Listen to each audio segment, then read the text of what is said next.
Welcome to the latest edition of Vaccines Research Updates, covering breakthroughs in the past 2 weeks, brought to you by Lucid Quest.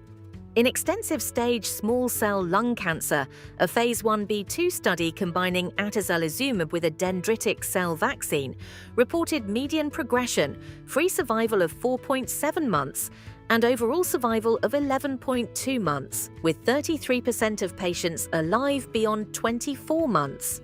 Immune signals were noted in XCR1-positive conventional dendritic cells type 1 and in CXCR5-positive PD1-positive CD8 T cells.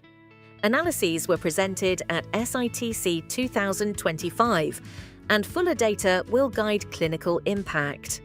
Cancer Research UK has approved funding to launch LungVax, a 4-year Phase 1 preventive lung cancer vaccine trial in high-risk individuals in the United Kingdom, including people post-surgery for early-stage disease and those identified via NHS-targeted checks.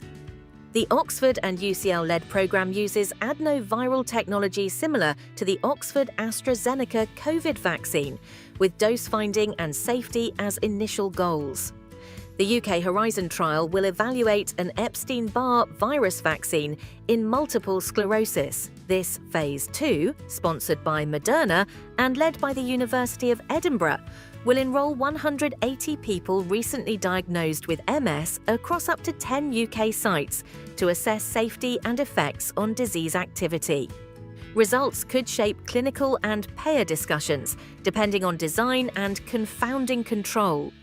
Pfizer's mRNA influenza vaccine, in a Phase 3 study of about 18,000 adults during the 2022 to 2023 season in the United States, South Africa, and the Philippines, showed a 34.5% lower rate of flu-like illness versus Fluzone. Coverage against influenza A and B appeared broader, with higher reactogenicity that was mostly mild to moderate. Indonesia has begun a Phase 1 trial of an inhaled tuberculosis vaccine, enrolling 36 healthy adults aged 18 to 49 in 2-dose groups, with follow-up to day 180. Led by FKUI with Persahabatan Hospital, Itana and Cancino, this first-in-human inhaled approach will assess safety and immunogenicity. Cidara Therapeutics has reached target enrollment of 6,000 participants in the Phase 3 anchor trial of CD388 for prevention of seasonal influenza in high-risk populations across the United States and United Kingdom.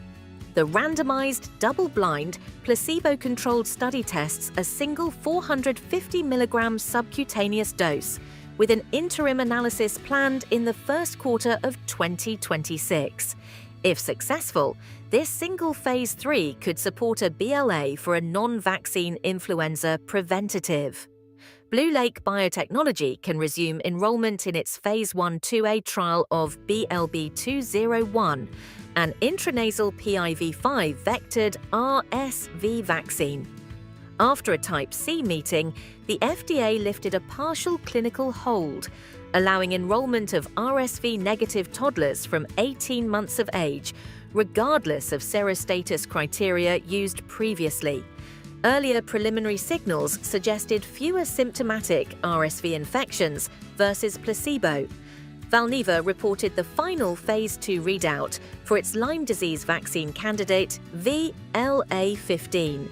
In study VLA15-221, a randomized observer blind trial, including pediatric and adult cohorts with yearly boosters at months 18, 30, and 42.